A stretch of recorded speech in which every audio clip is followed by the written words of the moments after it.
وَلَقَدْ عَلِمْتُمُ الَّذِينَ اعْتَدَوْا مِنْكُمْ فِي السَّبْتِ فَقُلْنَا لَهُمْ كُونُوا قِرَدَةً خَاسِئِينَ۔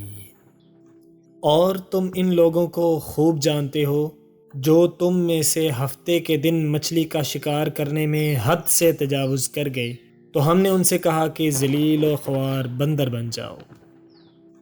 اللہ تعالیٰ نے بنی اسرائیل کے لیے جمعہ کا دن مقرر کیا، مگر انہوں نے اپنے لیے ہفتے کے دن کا انتخاب کیا۔ اللہ نے آزمائش کے طور پر بنی اسرائیل پر یہ پابندی لگا دی کہ ہفتے کے دن وہ دنیا کا کوئی کام نہیں کریں گے، حتیٰ کہ کھانا پکانا، کھیتی باڑی کرنا، شکار کرنا اور کوئی بھی دنیاوی کام کرنا منع کر دیا گیا۔ لیکن بنی اسرائیل نے اللہ تعالیٰ کے اس حکم کی خلاف ورزی کی، جس کی سزا انہیں سخت عذاب کی صورت میں دی گئی۔ بنی اسرائیل کی رہائش سمندر کے کنارے پر تھی اور ان کی خوراک کا دار و مدار کافی حد تک شکار پر بھی ہوتا تھا۔ وہ سمندر سے مچھلیاں پکڑتے اور ان کو اپنی غذا کا حصہ بناتے۔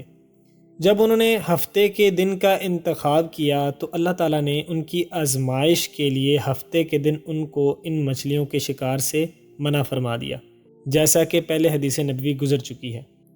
ان پر یہ آزمائش اللہ کی طرف سے اس وقت زیادہ سخت ہو گئی جب باقی دنوں کی نسبت ہفتے والے دن سمندر میں زیادہ مچھلیاں آتیں، لیکن وہ ان مچھلیوں کو پابندی کی وجہ سے پکڑ نہیں سکتے تھے۔ باقی 6 دن ان کے ہاتھوں بہت کم شکار آتا، لہٰذا انہوں نے اللہ کے حکم کی خلاف ورزی کرنے کے لیے مختلف ہیلے اور بہانے سوچنا شروع کر دیے۔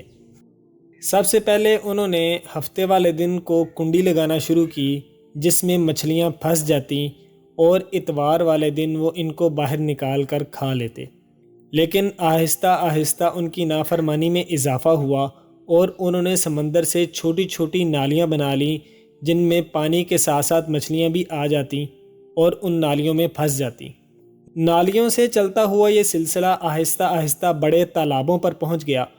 بنی اسرائیل ہفتے کے دن مچھلیاں تو نہیں پکڑتے تھے، مگر جال لگا کر ان نالیوں اور تالابوں کی مدد سے ہفتے والے دن بہت ساری مچھلیاں پھنسا لیتے۔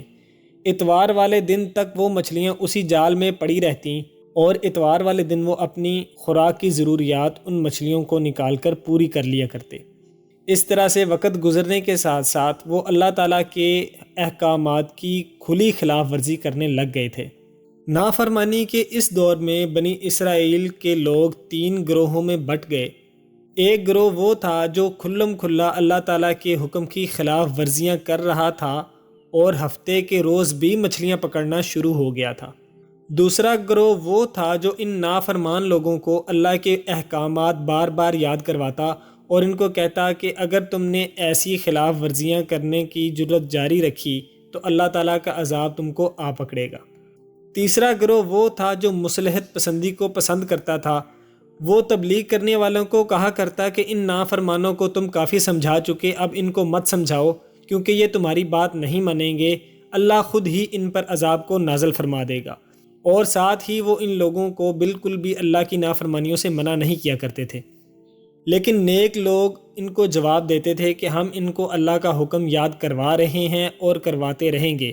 اللہ تعالیٰ نے ہفتے والے دن شکار سے منع کیا ہوا ہے اور ہم ان کو ہمیشہ یاد کرواتے رہیں گے کہ یہ اللہ کے حکم کی خلاف ورزی ہے۔ آخرکار اللہ تعالیٰ نے اپنے عذاب کا فیصلہ فرما لیا اور نیک لوگوں کے گروہ کے علاوہ باقی سب لوگوں کو اس عذاب میں مبتلا کر دیا۔ اللہ تعالیٰ نے نافرمانی کرنے والے گروہ اور تبلیغ نہ کرنے والے گروہ کی شکلیں سوروں اور بندروں جیسی بنا دی۔ اس طرح صرف ایک ہی گروہ باقی بچا جو تبلیغ کر رہا تھا اور واضح طور پر اللہ تعالیٰ کے احکامات کو اجاگر کر رہا تھا۔ بنی اسرائیل کے اس واقعے سے سبق حاصل کرتے ہوئے ہمیں آج ہی اپنے ایمان کی اصلاح کرنی چاہیے اور برائی کے خلاف کھڑے ہونے والا بن جانا چاہیے۔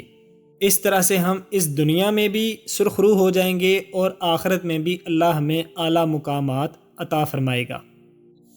اس طرح کے مزید سبق آموز واقعات دیکھنے کے لیے دائیں سائیڈ پر آنے والی پلے لسٹ پر کلک کریں، اور اگر آپ یہ جاننا چاہتے ہیں کہ یاجوج اور ماجوج دنیا میں کب آئیں گے اور کس طرح سے دنیا میں تباہی اور بربادی مچائیں گے تو اس کے لیے بائیں سائیڈ والی ویڈیو پر کلک کریں، وہیں آپ سے ملاقات ہوگی۔